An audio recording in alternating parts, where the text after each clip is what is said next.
So we started the adoption process 2 years ago. We are adopting 3 brothers that are now 4 years old, and then we have twins that are 2 years old. They're living in Africa. We've been there 3 different times since last September. Our first trip, we only got to meet our oldest, and neither of our court hearings happened, so we had to go back 2 weeks later, and at that time we got to meet all 3 of our boys, and both of our court hearings happened, so kind of in the transition time after both of our hearings happened, we just were waiting for the judges to make their decisions. In November of last year, we got denied by the first judge for our 4-year-old, and in February of this year, we were denied by the judge for the twins as well. And so that was just a really discouraging point in the process.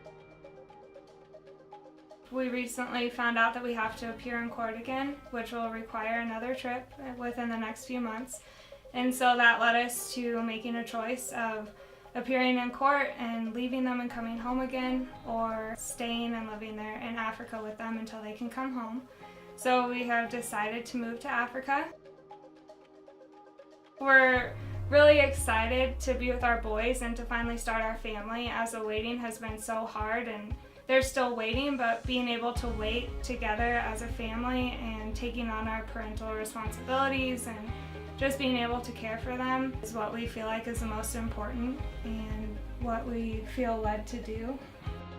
So since we're moving to Africa, we definitely have had a lot of new needs arise. We both will not be working our current jobs.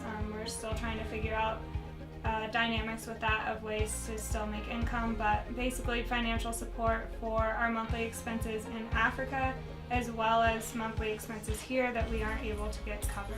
Here in America, we've got like our mortgage, certain insurances that will keep things like that, so that things can be in place when we come back with the boys. So we don't want to get rid of everything, so that we're still prepared when we come back. And at the same time, we're going to be living there with 3 boys and have normal living expenses, and so we need to pay for rent, we need to pay for food, we need to pay for medical expenses, just as if we would be living here. We're leaving a lot of things unknown, and there's a lot of open ends to the whole idea of moving, essentially. And I think for us the biggest thing is just taking a step in faith and choosing to fight for our boys and trusting that the Lord will provide for the things that we can't control.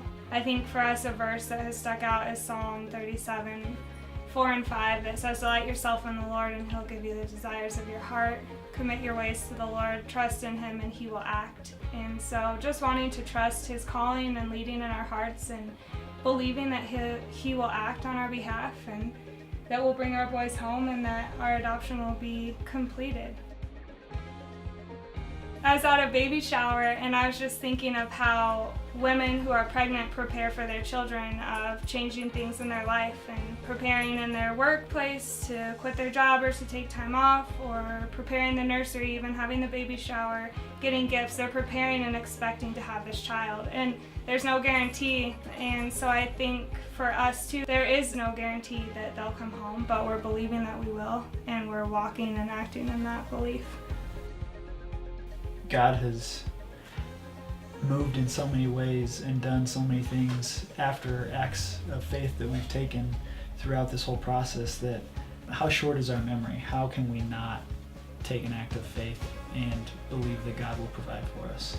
We just feel called to fight for our family and to bring our boys home. I just am reminded by a verse. I've been working through a men's ministry over the last several years, Nehemiah 4:14, and Nehemiah is a book about Nehemiah, a man who is rallying Israel to build the wall of Israel to protect it again.